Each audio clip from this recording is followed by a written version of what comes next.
Hello বন্ধুরা, share market টক্স বা SMT চ্যানেলে আপনাদের স্বাগত। শেয়ার মার্কেটের লেটেস্ট নিউজ এবং আপডেট পেতে চ্যানেলটিকে অবশ্যই সাবস্ক্রাইব করুন আর আমাদের সঙ্গে থাকুন।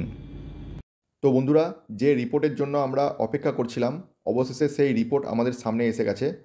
সেটা হলো ইন্ডিয়াস জিডিপি গ্রোথ ডেটা। আপনারা জানেন যে 29 তারিখ ইন্ডিয়ার জিডিপি ডেটা ডিক্লেয়ার হওয়ার কথা ছিল। তো সেই মতো আজ জিডিপি ডেটা ডিক্লেয়ার হয়েছে। যদি এই রিপোর্ট দেখেন যে ইন্ডিয়ার জিডিপি গ্রোথ কিন্তু লাস্ট কোয়ার্টারে ছিল 8.4%-এর কাছাকাছি, যেটা আগের কোয়ার্টারের যে জিডিপি ডেটা ছিল 7.6, তার থেকেও কিন্তু বেশি। আপনারা জানেন গতকাল আমি বলেছিলাম যে মার্কেট পড়ার পেছনে একটা কারণ ছিল, সেটা যে ফোরকাস্ট করছিল মার্কেট যে জিডিপি ডেটা আসতে পারে 6.6%-এর কাছাকাছি। কিন্তু দেখুন 6.6 তো দূরের কথা, আগের কোয়ার্টারের 7.6কেও ছাড়িয়ে গেছে ডিসেম্বর কোয়ার্টারের জিডিপি। আপনারা জানেন যে ইন্ডিয়ার পাশাপাশি আমেরিকাও কিন্তু জিডিপি ডাটা ডিক্লেয়ার করেছে। তো ফেব্রুয়ারি মাসে আমেরিকার জিডিপি এসেছে 3.2%-এর কাছাকাছি, যেটা ফোরকাস্ট ছিল 3.3% আসতে পারে, তার থেকেও কিন্তু খারাপ এসেছে। শুধু তাই নয়, আগের মাসের যে জিডিপি ছিল 3.3, তার থেকেও কিন্তু এ মাসের জিডিপি ডেটা খারাপ আসে। তো এই ভয়ের জন্যই কিন্তু ইউএস মার্কেট পড়েছিল এবং তার এফেক্টও ছিল আমাদের গতকালের ইন্ডিয়ান মার্কেটের ওপর। সেখানেও ফোরকাস্ট করা হচ্ছিল যে আমাদের ইন্ডিয়াতেও সম্ভবত জিডিপি অতটা বাড়বে না, কিন্তু ইন্ডিয়ার জিডিপি সমস্ত কিছুকে ছাপিয়ে গেছে। আপনারা যদি দেখেন যে যে রেটে ইন্ডিয়ার জিডিপি গ্রোথ হয়েছে, সেটা 2022 সালে যে গ্রোথ হয়েছিল তার থেকেও কিন্তু ভালো।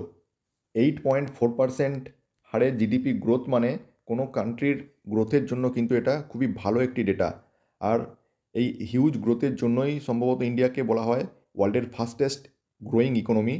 এবং যেটা এক্সপেক্ট করা যাচ্ছে যে কামিং 15 to 20 ইয়ার্স কিন্তু ইন্ডিয়ার গ্রোথ এইরকমই থাকবে। সুতরাং ইন্ডিয়ান মার্কেটে আপনারা নির্দ্বিধায় ইনভেস্ট করতে পারেন, কারণ কোনো দেশের ইকোনমিক গ্রোথ হলে শেয়ার মার্কেটেও তার এফেক্ট আসবে এবং শেয়ার মার্কেট ওপরের দিকেই যাবে। আপনারা জানেন যে নিফটি কিন্তু কয়েকদিন আগে 22,000-এর গণ্ডিও পেরিয়ে গেছিলো, এবং শুধু তাই নয়, 18,000-এ নিফটি বারবার কিন্তু ঠক্কর খাচ্ছিল। সেখান থেকে কীভাবে 22,000 চলে গেল সেটা আমরা জাস্ট টেরও পেলাম না। তো মার্কেটে যখন বুল রান আসে বন্ধুরা, এরমই হয়, চোখের নিমেষে মার্কেট বাড়তে থাকে। আমরা 18,000-এ ভাবছিলাম মার্কেট ওভার ভ্যালুর জোনে আসে, কিন্তু সেখান থেকে দেখুন মার্কেট 22,000-এ পৌঁছে গেছে। এখন 22,000 থেকে 24,000, 25,000, এভাবে একদিন আসবে 30,000-এও পৌঁছে যাবে। সুতরাং এখন থেকেই অল্প অল্প করে মার্কেটে ইনভেস্ট করতে থাকুন, নইলে কিন্তু আপনারা পস্তাবেন। সুতরাং যেটা বলার যে মার্কেট কারেকশান যদি অল্প অল্প হয়, আপনারা সেই সুযোগটাকে কাজে লাগান, ভয় না পেয়ে আপনারা মার্কেটে ইনভেস্ট করতে থাকুন।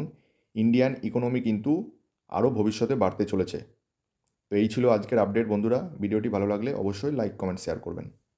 থ্যাংক ইউ বন্ধুরা, এখনকার মতো এই পর্যন্ত। দেখা হচ্ছে পরের ভিডিও।